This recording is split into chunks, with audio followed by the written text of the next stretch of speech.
Go along tonight. So we are recording. So good evening to everyone. And what we want to do tonight basically is as I'm calling it a team check. You did receive feedback from us related to your challenges. We want to look at that feedback in the beginning, and then I want to take you through a couple things that are related to your next steps. Hopefully you're following that design studio handbook, and we're up to week 4 in that, and this week you should be starting to do brainstorming related to your project as you're beginning to develop that. And also you should be asking people outside of your team, whether it be coworkers, etc., any thoughts that they might have as it relates to what your team is going to begin to explore. So actually we're starting, if you remember from 8:45, or what it used to be called 6:25, we're now really starting to begin to explore what it means to go up to you. And so therefore, your team should have been analyzing data from the field, and you still can be dealing with that. And the field was all of that material we had for you coming from Wall Street Journal, the Sachs material, videos, anything you were looking at. And then really how that started to influence you and your team as it related to the challenge. And now, after tonight, what your team wants to start moving into is brainstorming ideas about possibilities of what your prototype will look like. And we're going to end tonight with showing you 2 examples of prototype presentations that were given by other cohorts last year. And I'm also going to show you a short clip. And one was before. Yeah, and I'm going to show you a short clip of what it looks like for those that do the blended course, because they physically meet and they play with stuff. So I'll show you what that looks like. And particularly as you watch that, I want you to get a sense of how the team talks about how it was dealing with its challenge. So that's basically, what we're going to be dealing with. But before that, what I want to do is, remember, we're dealing, again, drawing upon your past experiences, what your purpose in terms of the educational development company. So think about yourself as in competition with, going after investment capital money to make your idea going, to become a reality. So you look for venture capital. And if you begin to think about that, okay, how would we present this to people? That's generally the framework we're looking at. So what I'm going to do is, Dr. D, you can, deal with your Team 10. These were the challenges that came out of this, and I believe you gave them feedback. So if you want to raise any questions with them, or if they have questions to you about your feedback. Actually, I gave them 2 feedbacks. Okay. One was an oops, where I didn't attach anything.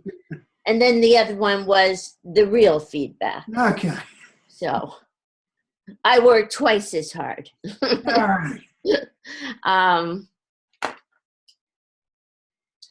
But those, there we have the challenges from Team 1, Team 2, and Team 3. And I gave you some questions based on those challenges. The thought that pops into my mind is the one with Team 3. My question to you was, are we discussing an underserved population when we deal with the challenge that you're developing? So reality, did those questions help your team to think about that? That's why I'd like you to, query about that. And then my guys, you'll be on the next slide. Okay, so I'll respond to that. I don't mean to speak on behalf of the entire team, but Eileen can help me if I misspeak. Our response to that was initially, yes, we were talking about underserved populations, but we also feel like this whole notion of eliminating borders in general Mm-hmm. can apply to all populations, not just those underserved. Okay. So when you are eliminating borders, you're actually roping in everybody. Right. Yeah. And, Okay. and if I could jump in, when you talk about borders in terms of, you're talking about physical space, meaning countries, states, etc. But Right. also, are you talking about mindsets of silos within organizations? Yes, Okay. I think that's exactly what we were talking about. And in fact, taking that into this whole post-secondary idea where, currently we have Yale and Harvard and so on and so forth, whereas we see institutions in the future, if you want to keep calling them institutions, as a place where you may study the field of medicine, but it could be facilitated by an educator or professor in Singapore at the same time as in Canada, at the same time as in Colorado. As long as you're taking the specific criteria you need to fulfill for that Right. Degree. Exactly. I like the idea of, it's too big for me to get my head around when I'm thinking about getting away from geographic borders. We're going countrywide, outside of the states, but when you talk about breaking down the silos in higher education, in secondary education, for example, in middle school for that matter, there's silos in all of them, breaking those down. That to me is exciting, because that to me is so necessary.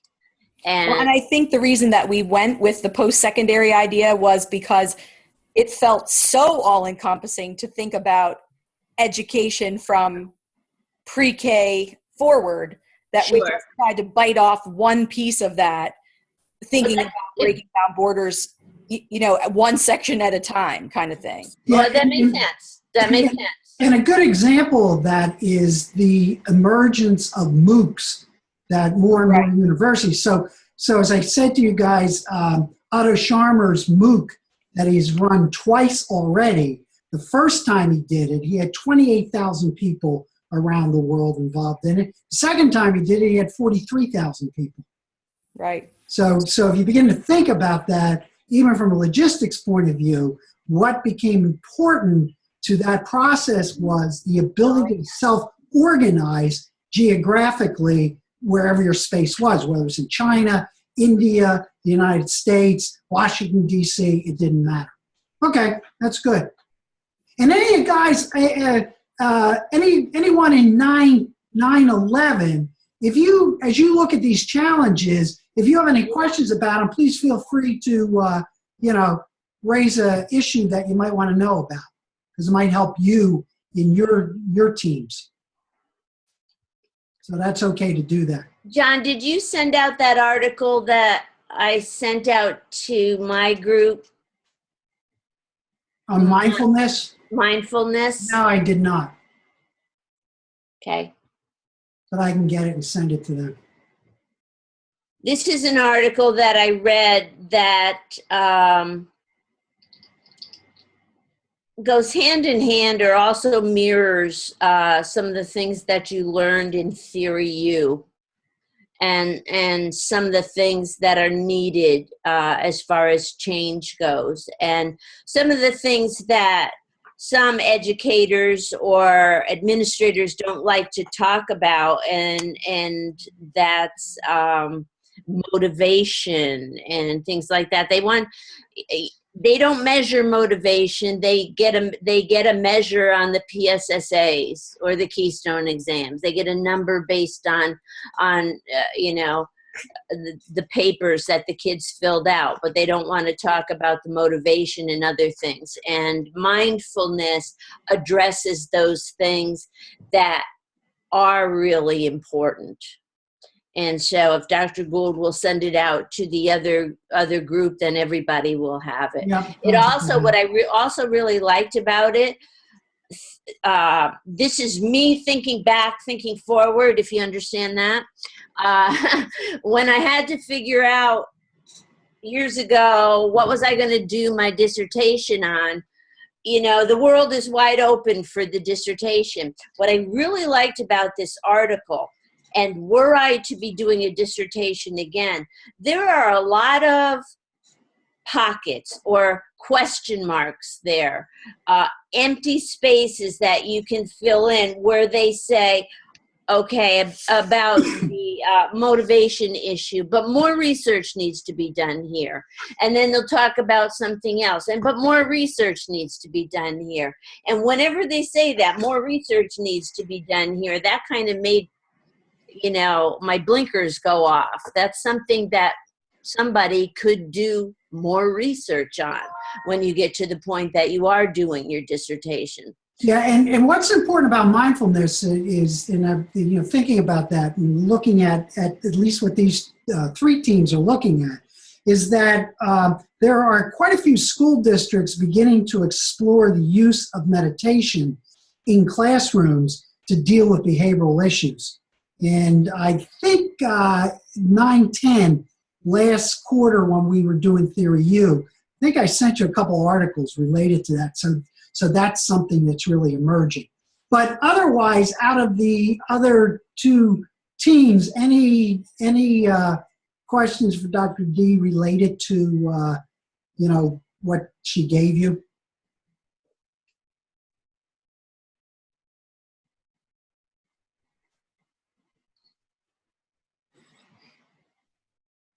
Okay. So if you do and you want any follow-up on those, you need to do that. So now for the 9-10 team, these are the challenges that the 9-11 group came up with. So take a look at those. And then I'm going to ask, I sent to all of you in my 9-11 course some questions to think about. So what I'd like to know, you know, do you need any clarification on those questions that I raised with you, etc.?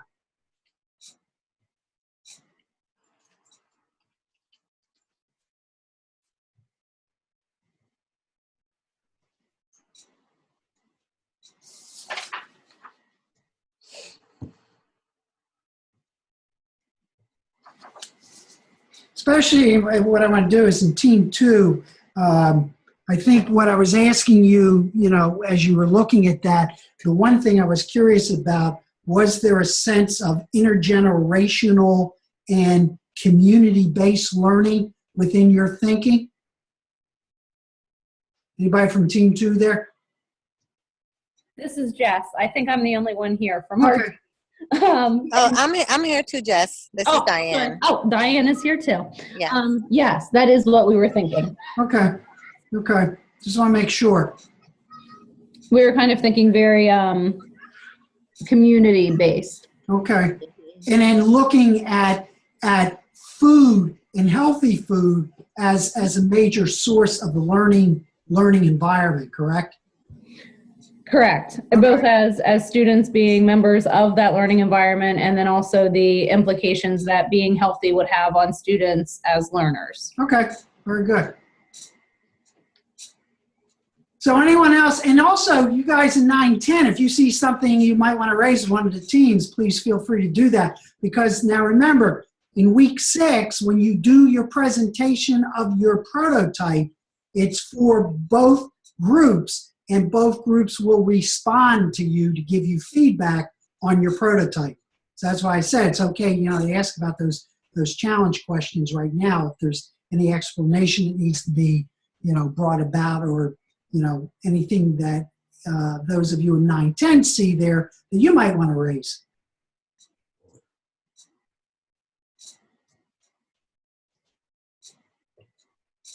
In Team 3, my question would be, you do say create opportunities, meaning that you're going to deal with multiple chances to nurture the creativity of learners?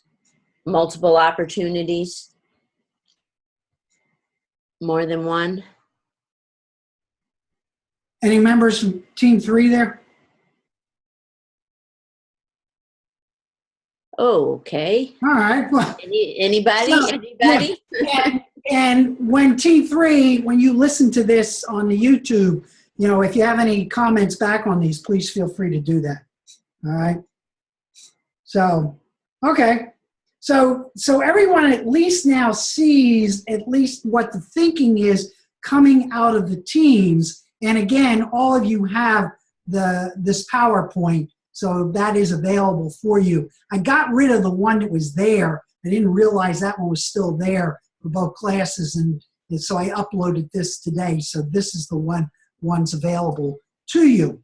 So what we're doing then is, what you're going to start moving into is beginning to explore this idea of design thinking. And so obviously you've defined through your challenge what your thinking is now. And again, as I have the iceberg over there in the U, is that you're really exploring what are the assumptions, the aspirations that you're hoping will emerge out of this in order to deal with your challenge, and then create the types of systemic structures that are necessary, and begin to think about the type of behavior and trends that would happen over time, and then some things that you'd be seeing happening. Now, the empathy part is important about this, because what you're trying to do, so if you remember in 845, that one of the reasons you went through the interview process using a generative listening style is so that you can get into the shoes of other people to understand where they're coming from.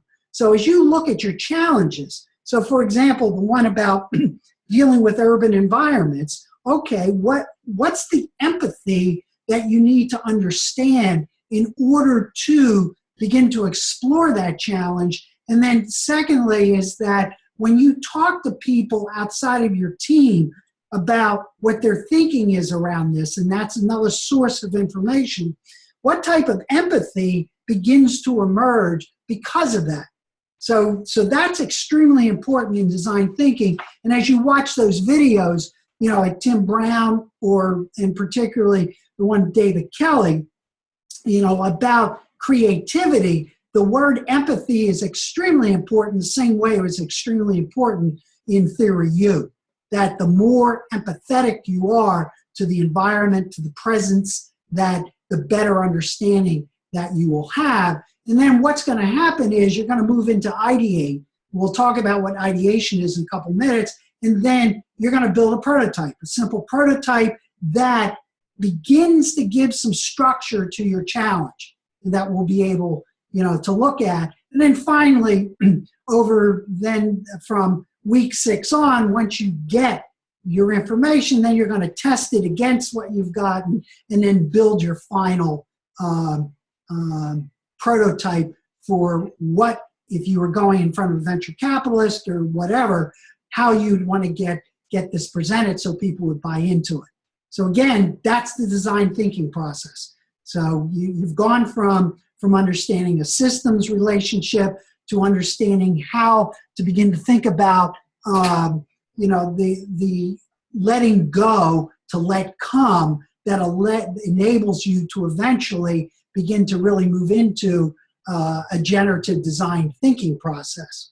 So again, conceptually, this is what we want you to understand, that there's a relationship between the courses that you've been taking, and then those of you, all of you have had 802, then, you kind of take a look at the environment from what type of tools are available for you to do that. And obviously, automation technology and innovation really comes into play.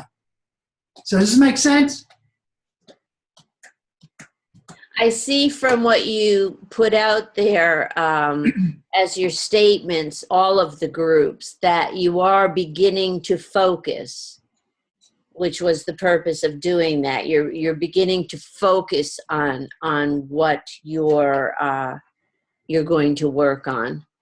And that's important because one of the outcomes for this course, if you think about, the concept of leadership. So one of the things when you looked at the Senge work and you looked at the idea of the dance floor and the balcony coming out of Heifetz and Linsky, and you looked at what Russell Lakoff was talking about in these people, is that what you're trying to understand is the structural components of this. Then what, particularly with Otto Scharmer's work, and the thing that is most important that I want to remind you about again are those three divides that he talks about. Self with nature, self with self, and self with others, which then becomes extremely important in designing the type of learning spaces that you believe will be necessary in order for us to get rid of the old model to let come a new way that addresses these critical issues. So please keep that in mind so that, even though I said to you, this is kind of like a playful course, it's fun, there's a lot of serious underpinnings to this to help you develop your leadership capability going forward. So what's ideation? Basically now what your team's going to start doing is you're just going to jump in there and start generating a lot of ideas. So if you looked at those movies or those clips we've given you, that becomes an extremely important component of it, and it's brainstorm. So what you want to begin to do is do not allow the voice of cynicism and the voice of judgment to enter into this. You need to guard against it. You got to say, well, we really can't do this because we don't have the money, or we can't do that. No, because that is why we never seem to be able to cross over the barriers of, particularly in educational reform, and we keep creating, like I have always said to you, the famous Robert Pirsig component that if you tear a factory down, but you don't change the underlying rationale of that factory and you rebuild it, you're just going to rebuild the same old factory. So that's important for you to keep in mind, and that it's often these wild ideas that really spark visionary thought. So the crazier the idea, it's okay. It's fine to do that. And so ideation then is, and again, you have copies of this. So you download what you've learned from all your sources. So you've done that. You've been looking at, hopefully, your challenge comes out of that. You have some justification for what you're going after. Then you look at top five ideas that really jump out at you, and then you share them with the team.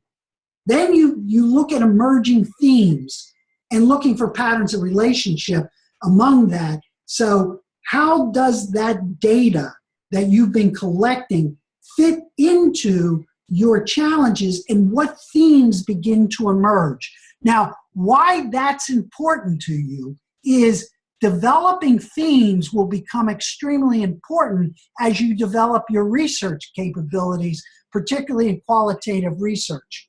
Mm-hmm. Because there you'll learn about coding, you'll learn about how do you take interviews, how do you begin to find themes. So this, in one aspect, is kind of a foray into when you take the course 836, which is the qualitative research course. So I want you to keep that in mind. Because what you will in the qualitative research look for themes. Yes. in everything that you've read, and that's what is the basis of your dissertation, is putting together the themes that you've developed as you have worked on it. So what this process is, when you guys are doing all your brainstorming, coming up with the crazy ideas, well, how do we make this visible? How do we create the infrastructure for this to take place? Then, what's driving it? What are the themes? What are the underlying aspirations? Then what you're going to do is craft insight statements. You're going to take a theme and rephrase it as a short statement. And you're going to see in a couple minutes some examples of what we're talking about when you look at the examples of two teams presenting their prototypes. Then you're going to develop how might the statements then lead us to opportunities for design. So what is it? So again, go back to, those of you looking at creativity, in making people reach their fullest potential. Well, okay, what then does the structure, what's the opportunity for designing learning spaces that allows that to happen for everyone? So that's what you begin to look at. And then what you want to do is brainstorm the possibilities of design to address your challenge. So what the rules are, and again, you defer judgment. Okay, that's very important. I'm sure you've heard this about doing it, but whether as you've probably done these things in the past and activities, but again, I want you to be cognizant of voice of judgment, voice of fear, and voice of cynicism, because this will come into play. Allow yourselves to be freed from those, because then you'll get to the, to the nitty gritty later on, which is okay. So then you're going to encourage the wild ideas, like we said. It can spark a crazy idea can spark something in someone else. Say, hey, let's think about it this way. Just let it free flow. Yep. And then you build on the ideas of other. You always think from and, not but. If you hear someone saying but, tell them to stop it. Say, phrase it, and what else? That's very important, in terms of brainstorming. And then we want you to be as visual as possible. Draw your ideas as opposed to writing them down. Create little stick figures, create avatars. I don't care what you do. Try to visualize, not linguistically, but non-linguistically. And you don't have to be Picasso. It's okay to do stick figures. It's okay. We all learned how to do stick figures by 3rd grade, and that's generally, if we're not artists, that's generally the level of artistic ability that we have. Stick figures can be great. So you want to do that, and you want to think about that, and then finally, you want to go for quantity. Quantity, quantity, quantity. You want to set an outrageous goal, then suppress it. The best way is to find one good idea to come up with lots of ideas. That's how it emerges. And I think in your videos that help to, really to begin, to bring that out. So after they have one outrageous goal, you want them to go further and surpass. Yeah. You want to surpass it. You want to keep going as far as you can to see what are the limits of what you can do, because, as I said, someone else's crazy idea might spark something in someone else that allows it to really become part of the structure of what you want to create. And the word but is a negative aspect that might shut somebody or you down. Yep. Because the tendency is we say, yeah, that's a good idea, but you know what follows but. And then people stop talking. I'm not going to talk anymore because what I said was stupid or what I said was wrong. So any questions from you guys related to the rules? Pretty straightforward.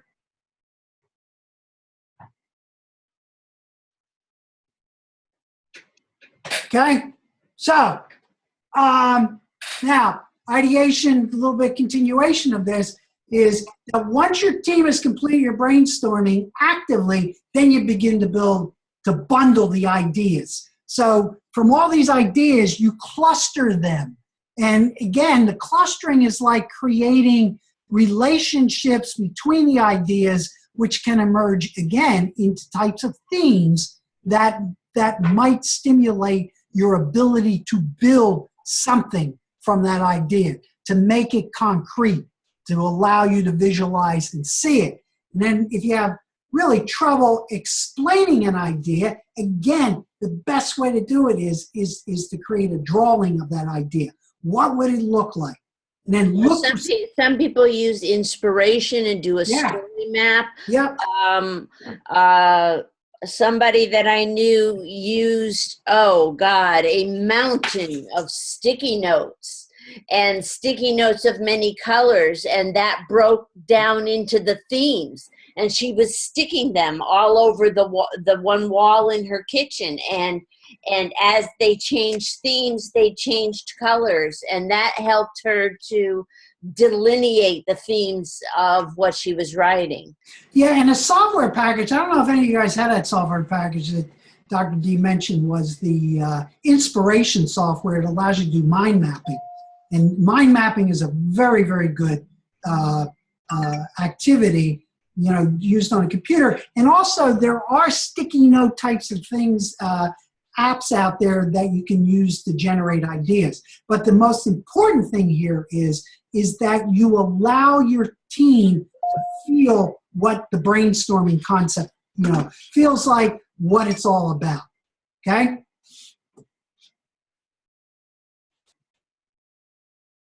So now what you're going to start doing once you do your brainstorming is moving towards prototyping. Now, what you're seeing there are many of the cohorts that in the blended classes, I would bring boxfuls of toys and stuff and let them create with their hands. Because that, remember when the Kelly brothers and also Tim Brown talks about that, is that really what you want to begin to do is here you want to make something really rough in a way that helps you to think the idea through so you can build it. Now, since you're in a virtual environment, you use the tools of virtual environments, and I'll show you.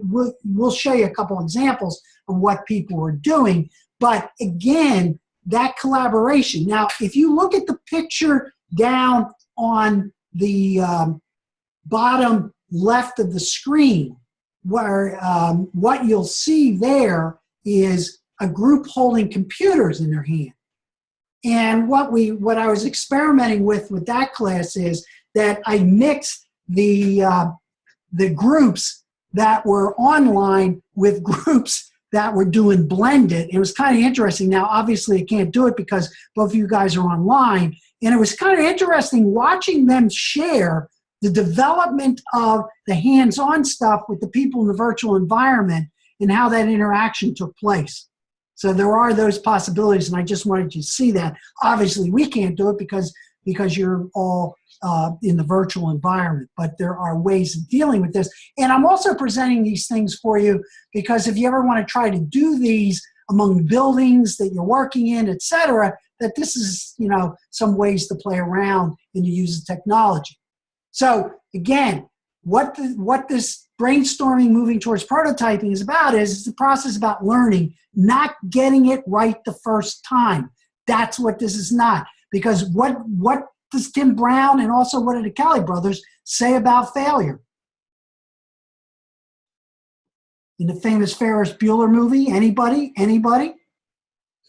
What do they talk about failure?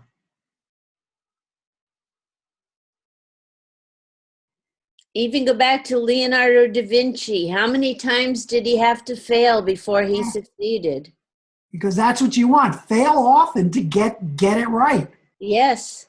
That is part of the creative process. That's part of going up the U. Once you've crystallized the idea you're going after, you move into prototyping, and you'll see more videos about that as you move into week 5, 6, and 7. So the main goal of prototyping then is to make the idea as tangible enough to elicit a response. So that's what will happen when you do your presentations, your prototype presentation.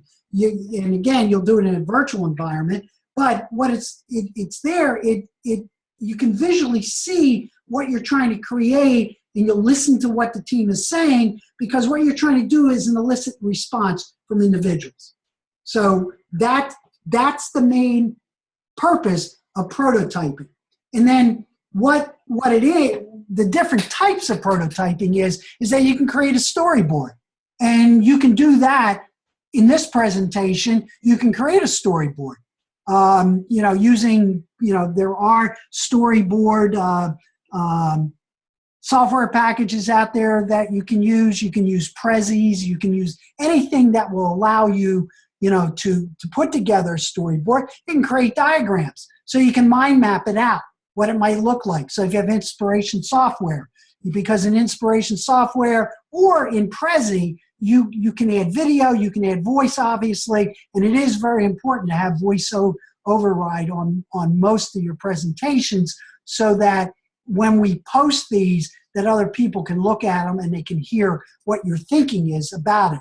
Create a story, tell a story. So maybe your team gets together and you create a YouTube video about what this is, and you can possibly show it. You can create an ad, how your idea is promoted. You can create a mock-up. You can use digital tools which use stick figures to deal with that, or you can put together simple three-dimensional representations of your ideas, and you'll see that in one of the short presentations. Or you can actually, role play out what it would be like to experience your idea, and you can do that as a YouTube video. Now, again, I'm showing you a wide range of things that prototyping can do, knowing that obviously you're constrained by the environment we're in. But if you want, in terms of your roles, to really start developing ideas within your organization, these are things you can do. Okay? These are types of things that IDEO and a lot of design firms use to stimulate the prototype, the idea of what it is. And with the idea that you had before of an ad, an ad or a model or something, even a commercial. Yeah.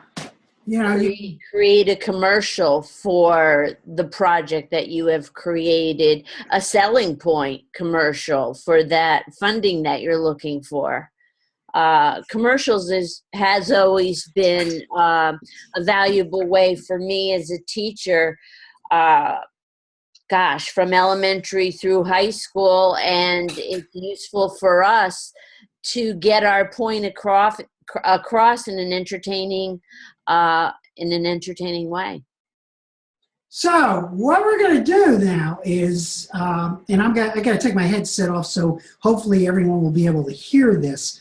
I'm going to show you. This will run about 13 minutes. This is one presentation that came out of a joint class by both of us, presenting the prototype. Now, what's going to happen? What will happen? You're not going to see the whole thing because we have the interaction that takes place. When your team will do 2 nights the week of the 6th. One will be two teams from my class will present, and one from Dr. D's class will present. Then we'll reverse that on the next night. And what will happen is you'll have about 10 to 13 minutes to present your ideas, and then for about no more than 15 minutes, you will be queried by the entire groups. Yeah. And they're going to give you feedback on what they see and what they think and what you should think about. Then what will happen over the next three weeks, you'll take that feedback and then create your final project. Okay? So I just want to make sure that you understand that that's the process that we will be using as you go through this activity. So with that, I am going to take my thing off so you can hear this. And if you do have any problem hearing this, please let me know. But here we go with the first example. You guys are called. So it's all yours. All right, perfect. My name is Greg Worth, and I'm part of Team 1, which is myself, Lily Blackman, Megan Burkhart, Sabina Grant Spencer, and Willie couldn't be with us here tonight, but the rest of us are going to talk about it. And this is something that's kind of started. We began with looking at this in before, and we were kind of elaborating and wanting to take this to the next level. Just how can we develop the current online delivery model for education, higher education specifically, and move forward? If you could please move through the screen. Thank you. Just for some quick stats, we started with the problem, so we could kind of genesis out of that is you know, we see a lot of people moving, and you look at it, here's a U.S. News and World Report article stating that 1 in 4 students took an online course in the fall of 2012, 5.4 million online learners total. And as we all know, since, I mean, we all are in it, is not only are students taking more online higher education courses, but we're also moving towards more online programs. And, you know, we experience that every day. Go ahead, please, forward the slide. And, but one of the things that is a problem is it seems to be reporting from some research that students' retention rate in online programs is a lot less. And so I threw in a couple of statistics here. The top one is from Hope Baker. It's from a U.S. News article as well, that she teaches at Kennesaw State, and she says that she sees a 15 to 20% lower, or she loses 15 to 20% more students than she does in classroom. And then Tinto, as cited in 2008, suggests that academic as well as social integration are the primary predictors of student success. So maybe, you know, one of the pieces that's missing in the online education platform that's today, especially from an undergraduate, is having that social integration into the learning. And I know we do that a lot here with the way that we set things up and create collaborative, but we were kind of looking at how can we take this to the next level? How can we expand on this idea? And this kind of brought us to this idea of our challenge statement. Would you please forward, sir? Thank you. And our challenge statement is to create a virtual learning environment that mirrors an actual college campus while providing an increased accessibility and flexibility for staff and students. Extensive personalization options and realistic academic, social, and the key there is the emotional interactions, right? So we want to take the basic real life experience and everything that's true to a campus, and we want to integrate that into a virtual learning environment. And so we're going to kind of talk about that and kind of give you our prototype as we move forward tonight. Once again, one of the key things here is it's the academic, it's the environmental and social piece. Pellis 2014 states that virtual reality is the classroom, in the classroom yields higher, well, sorry, that's supposed to be levels of emotional behavior and cognitive engagement. So what we're seeing is by using virtual reality in the classroom, they're having higher levels of cognitive, behavioral, and emotional engagement, which I think is very interesting than traditional online education. And another piece here is Artino suggests that students using virtual reality have a higher motivational behaviors than students in traditional online.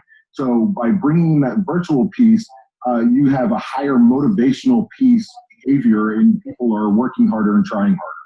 And so this brings us to our idea of the virtual campus. And as we go through the virtual campus, what we want to do is take a real campus and lay it out in a virtual world. So you can actually, when you need to go to the library, you will navigate yourself to the library and move through from that piece. When you want to go to the classroom, you can direct your avatar and go to the classroom. And please go ahead and forward the slide. Students will control their appearance with an avatar. So one of the things that they'll actually have an avatar, and then they will also have a little emoticon buttons that they can convey their affect display or their emotional level at the time by selecting how they feel. And that will generate on the face of their avatar, because we think that not only does it need to be virtual, so you have some type of presencing, but then the emotional piece needs to be there as well. Couple more slides, one more. And here's just a copy of maybe a mock-up of what the virtual classroom would look like from the student's perspective. And then this is what it would look like from the teacher's perspective. And note that these two people look very apathetic, and it's coming across on their face, but that the professor would have, or the students would have the opportunity to say, hey, I'm getting this, I'm not getting this, just like we do in real life. And by doing that, there's more communication that's happening non-verbally, even though it is premeditated, if you will, and you're opting into it, it still helps bridge that gap. Now I'm going to turn it over to Megan, who's going to kind of walk through a little bit further on the system. Okay, so what we are looking at, and just to piggyback off of Greg a little bit, is to give students a realistic campus experience, but virtually. So for any of you, I happen to teach high school. Anybody who has a high school student, teaches at the secondary level, knows that virtual reality, any type of gaming is very popular, catches attention with teens. So we're trying to make this as virtual and interactive as possible. The other benefit of doing this is that it makes it more available to students who may not have the means to attend a university across the United States, may need to live at home for various reasons. So what we are coming up with and what you're kind of looking at would be basically a screenshot of what this campus would look like, that when you log on to your program, you're going to have a virtual dorm room. And we're kind of viewing this as being the home base for each student. So in that dorm room, you might keep virtual textbooks, things that you need. It might be a meeting place for you. Basically, this would be like your welcome screen. So every student would have their own dorm room. It would be customizable. So they truly feel like they're kind of part of that college-based experience. If you can move forward, please.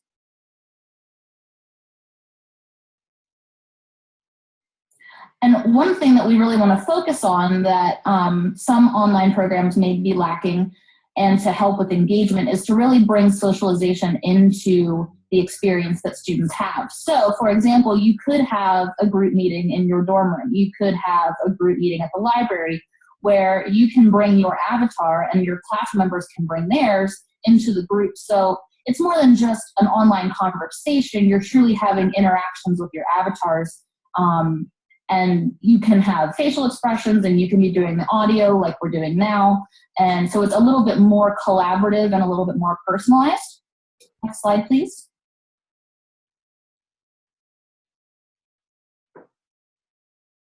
Okay, we also are coming up with the idea, in order to make it more collaborative, of bringing in the fun aspects of campus life. So if there's a sports team, if they have a sand volleyball court on campus, whatever the actual campus looks like, we basically want this to be a mirror image. So if there's a sports game, you could sign up and you could play football. Okay, so you would have this almost like a video game that students can engage in. So there's more to the virtual experience than just the online course component, and that they're truly getting the feel of being engaged and part of this community. Next slide, please. Okay, and this slide really shows kind of what the crux of this campus would be, and as it should be probably at most campuses, is the library. And at the library, you would have the opportunity to interact with a virtual librarian. You can check out resources, and this could be your textbooks, this could be journals, journal articles, and checking these out in the virtual library will then place them on the bookshelf in your virtual dorm room. So you physically can see them in that setting. Additionally, this would be a good place for collaborative group work, a place where you can find different resources that you might need for projects. So this could be considered kind of a meeting place, a place to gather all your information that you may need for projects or classes or things like that. Next slide, please. And so with that, we'll have our virtual bookshelf. Students will be able to customize virtual bookshelves with pre-populated class materials. Students will be able to sign out books. They can browse other classmates' books, and they will be able, the bookshelf will be located in their dorm room, as we referenced earlier. And even when they have meetings with, in their dorm room with groups, they can share the materials on their virtual bookshelves. So the virtual bookshelves, again, will be customized, designed specifically for them, whether it's their textbooks that they need or their books of reading pleasure. Next slide, please.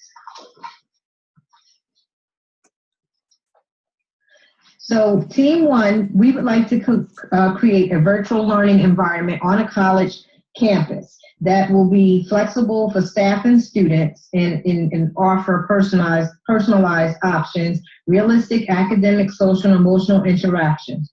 The virtual learning environment will provide higher engagement, higher retention, more socialization, and it'll be easy to navigate. And most importantly, as we move into different new generations of learning, it will be sustainable.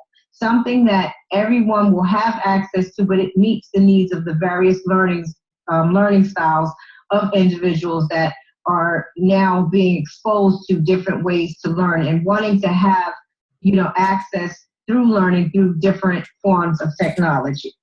Basically, we're going to have a new wave of active learners. Thank you. And this was the big. So that is an example of a prototyping presentation. Any questions about what you saw there?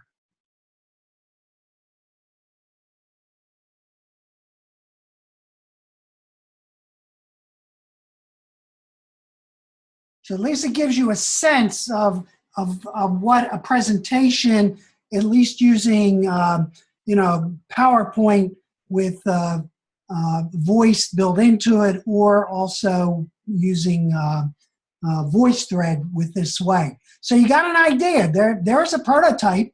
They started defining it. Now, if we ran this whole thing out, which runs for another 16 minutes, you would hear the types of questions that the other teams were asking.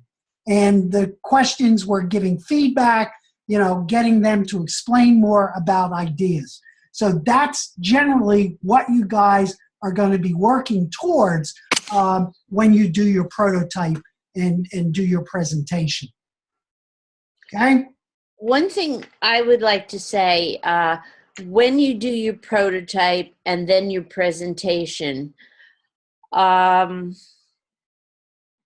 looking at the different classes that have gone through this 801 and the different presentations, the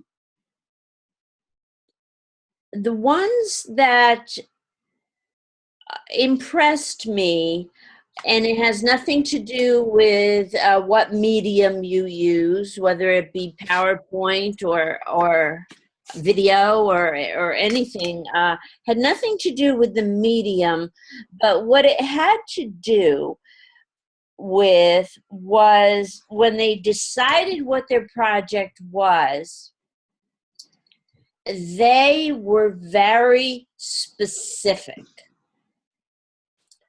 So in other words, if they were setting up a class that was going to travel and meet with lower income schoolrooms or something, not only did they have their story and idea, they had the criteria for who got to go. These students had to be not failing any classes, had to have 3.0 for their GPA.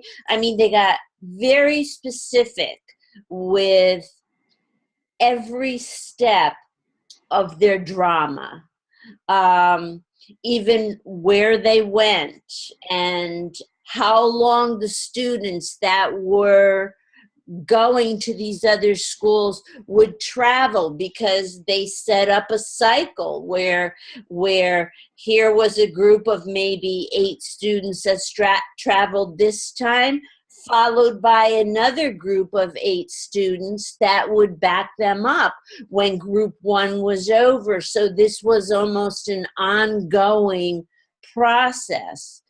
And whenever there was a group that was so specific as to set up the criteria, I was impressed by that. And I think if I was going to set up something and look for funding for it, they would expect me to be very specific about Okay, who am I going to allow to go talk to these kids? How long do they get there? This kid here, he's failing math class. Should he come? They didn't let those little questions come in. They set up very specific guidelines, and no matter what medium you use, if you are specific about how you are going to push out this project, I think that will be to your benefit. So basically, when you look at this and in what you're hearing is that you saw, okay, here's an idea. We took a look at what some of the research was saying about this. We're all part of a virtual environment, but what would happen if you actually could allow some form of emotional connection take place? So that's where they took off. They used the avatars. They what I found interesting was even the sports in relationship to being able to play sports, etc. So this gives you, we're hoping that it gives you a pretty good sense of what the prototype looks like. Now, again, it doesn't have to be perfect. It's just, okay, here's our ideas. Here's what we're looking. These are things, because what you're trying to do now is you will get a lot of feedback, and then you're going to build the final model of what it is. Now, I'm going to show you a short one. This one runs for 5 minutes and 37 seconds. This was a summer class that I was running in Philadelphia in Washington, D.C. And what you're going to see is what they created. And what I want you to listen to is exactly what was the aspiration, what was driving their challenge statement, but you're also going to see them creating it with their hands. So that's what this particular one will do for you. Similar model to you guys in the sense that you're building a sustainable school within the city. And so we wanted to give you an overview of obviously our mission and vision statement, and then specifically what do we believe as the architects of this school concept. So our mission statement is that we want to create an inclusive school and learning community that instills a growth mindset, develops student strengths, and expands their capabilities as everyone works collaboratively in order to develop one another's fullest potential, surmounting challenges, and positively impacting communities as citizens of a global society. And so in a tangible perspective, what does that actually mean for us as we develop this school? We believe in the theory of multiple intelligences. No child learns the same as every other child. And so how do we take Howard Gardner's theory of multiple intelligences and integrate that throughout the school's concept? And so you'll see as we delve more into the actual meat of the presentation that we recognize all of the different learning styles of every child who attends. We also believe that students are going to take accountability for their learning. Students are in the driver's seat of their education. Some other important points that we recognize, again, the unique elements of every child. Another important theme is the power of human relationships. So we talk a little bit about how can human relationships exist as we move forward in this technologically advanced society. And so our vision is that we integrate those two rather than remaining siloed concepts. And so you'll see the strong community connections, particularly with individuals. Schools. I think it's important to talk about our process of developing this. So we are trying to address and possibly go in a different direction from what the traditional school model looks like. One of the questions that we thought about as we were developing this is we were looking at the whole model of K-12 learning, the way in our traditional public school model, of the way that kids are learning as elementary school. And then they have this idea where discovery takes place and they're learning and kids, stations and the whole nine. And then by the time they get to middle school and high school, it's almost like a just kidding. The way you learn in elementary school, we're going to change that whole model up. So we thought that this model, what it would look like, it would be a K-12 learning model, where the same discovery in the same way that kids are learning in the early years would continue on throughout the course of their 12 to 13 years school.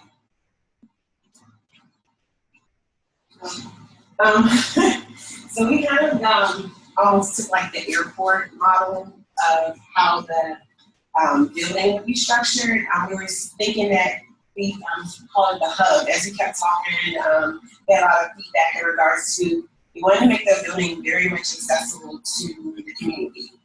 So that the community doesn't feel like, I don't know if you guys experience this ability, but sometimes a new building pops up in an urban area, like in my, might pop up in an urban area, and a certain population feels like, yeah, I have access to another population just kind of spooked out about, you know, fancy building, am I even allowed to go into it? So we wanted, one of the words that came up was access. We wanted people to feel like they can access it, you know, no matter who you are, where you're from, what your background is. We even talked about people who maybe, you know, have had a criminal record.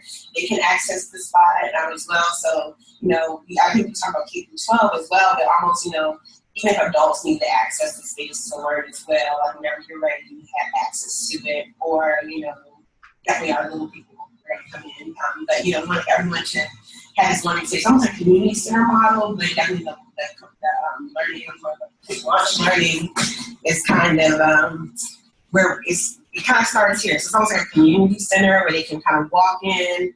We were still a little stuck on like kind of compartmentalizing spaces. So if you guys have any feedback about how we should structure it so it doesn't look too schooly. But the walkway where people can, students or, you know, whoever, more like students in this area and community can come this way. To walk into this open space, can have breakfast. But the big thing is kind of where our content is they have this departure board where they get to see what your kind of itinerary for the day is. And there's this essential question where, you know, I think we were starting to use the idea of like, you know, we were talking about sustainable community. Like, for instance, the essential question might relate to recycling water. We're going to do a lot of tiering kind of structure, almost developmentally, no really clear, you know, inclination of, oh, you're this age, you have to be this group, but more or less you're kind of in this mindset, so you're going to kind of be with this group. Almost like tiering, so like, you know, the little people are kind of really egocentric, you're trying to learn how to share, where you're trying to learn how to deal with your family, versus like middle school are kind of learning, okay, community, and then your upper kids are kind of learning like world. So maybe back to it. They're seeing the departure board, they're seeing what they have to do for the day. They even might have like an iPad where some of the information is coming, the parents can access it. So, whoops, I'm going to stop that one. So basically, what you're seeing here is two different approaches, obviously, to, you know, to this process. And you saw the way in which they presented their ideas and talked about what the thinking was in relationship to the development of their concept and ideas.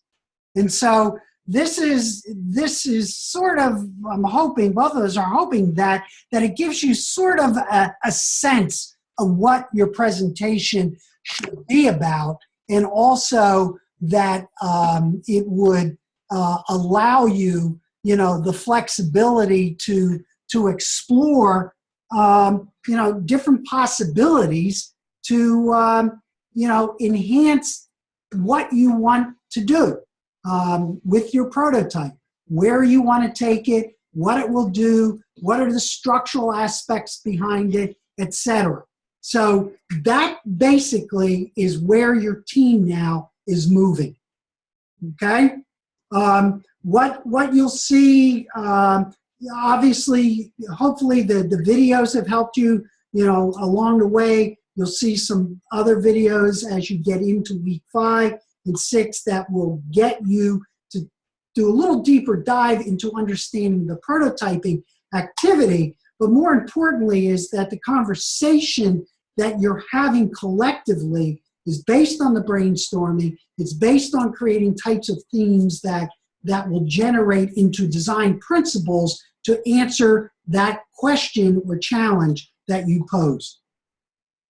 So that's what we have for you.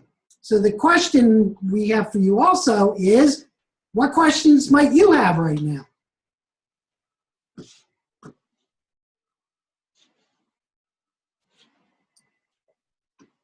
I hope you noticed that they mentioned occasionally how they got input from other people. Somebody suggested this, so we went this way. So they are taking advice from other people, and that's why Dr. Gould said to you to talk to other people about your plan. What do you think your idea should be, and what do they think about it? And sometimes opinions from respected people will steer you in different directions.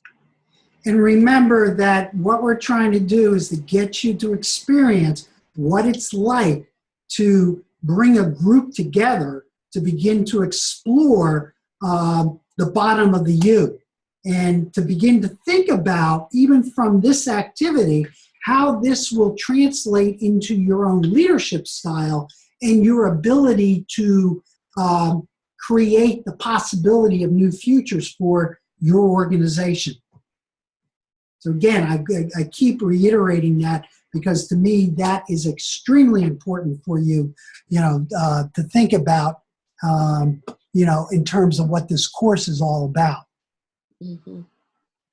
So, and if there are no questions about it, and we did such a fantastic job of explaining this, you are, as usual, free to go. But as you have ideas or you process this overnight, because there is a lot there, feel free at any time, to contact both of us to be able to ask answer questions. Yeah, that's what it's all about. You can contact me by email, or I think my phone number's there.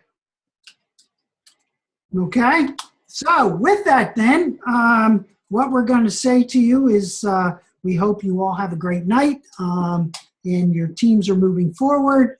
And John, there's that's it. something, Stacy said something to speak to self-analysis. I didn't catch that one, Stacy. Okay, sorry. My question was about the assignment on the 10 Faces of Innovation. The self-analysis. I didn't know if you could just detail that a little bit, because it's upcoming. Well, we had that question before, and yes, it's an individual assignment, but basically it's to look at the 10 faces that are mentioned in that book, and you will find those that are you and those that are your weaknesses.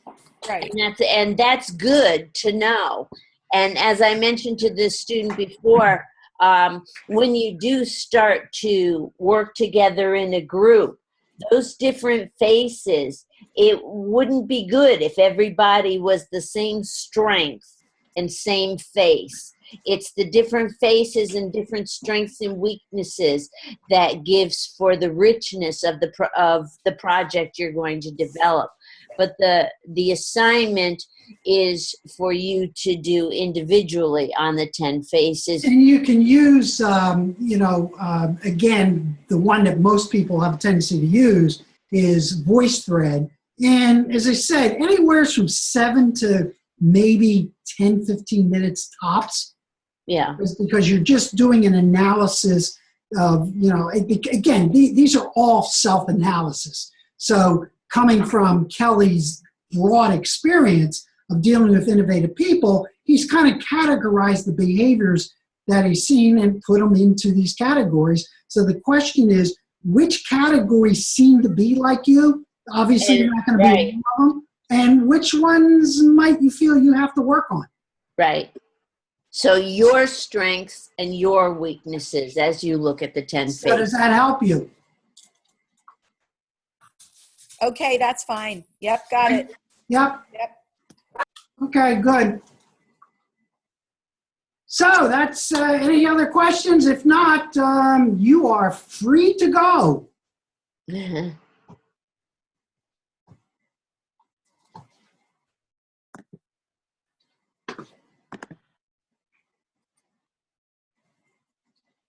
Thank you, John. Okay, good. Good night. Definitely helpful to see the examples. Good. Yeah, well, that's why I Great. figured that would help quite a bit. Great. It was just kind of very ambiguous, so it definitely, I know it helped our group. Well, remember what I said to you is I'm going to keep you as divergent as possible. Yep. So ambiguity is good. Oh, right. But even just to see anything, just to Yeah. get a sense Yes. as to, Yep. we don't want to be so broad. We know we have to definitely make sure we're scoped appropriately. So. Yep. Nope. That's why we did those. And if I have a couple other ones, I might throw up there for you guys to take a look at too. Great. I'm hoping these two help quite a bit. They did for me, at least. Good. Thank you. Good. Good night. Good night. Good night. Thank you. Good night. Good night.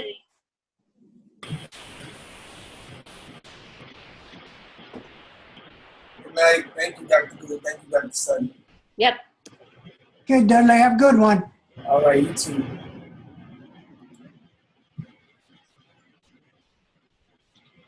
Dan, you got that look on your face again. I'm not sure what look that is. He knows you better than me, Dan. It's pensive. Oh, okay. Well, I mean, Dr. G, one thing I'm sitting here thinking about, you said, mentioned failure. There's the adage in Silicon Valley, fail fast and fail often. You got it. I was thinking a lot about that. Yep. And how you were said to not have arrived in Silicon Valley until you failed at least 3 times. Yeah. Yeah. And what's interesting is a tendency in schools. We have a tendency to say to kids that failure is good for you. But if you fail, you get nailed for it. Yeah. How many students walk in class and the first thing they want to know is, what do I need to do to get an A? Yeah. So that's part of the problem. We've ruined them. Okay, cool. Thanks a lot. Okay, thank you.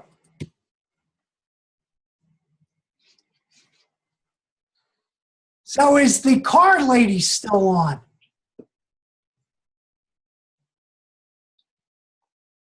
Yeah, maybe not. She was coming in from the, I got to turn off the stop.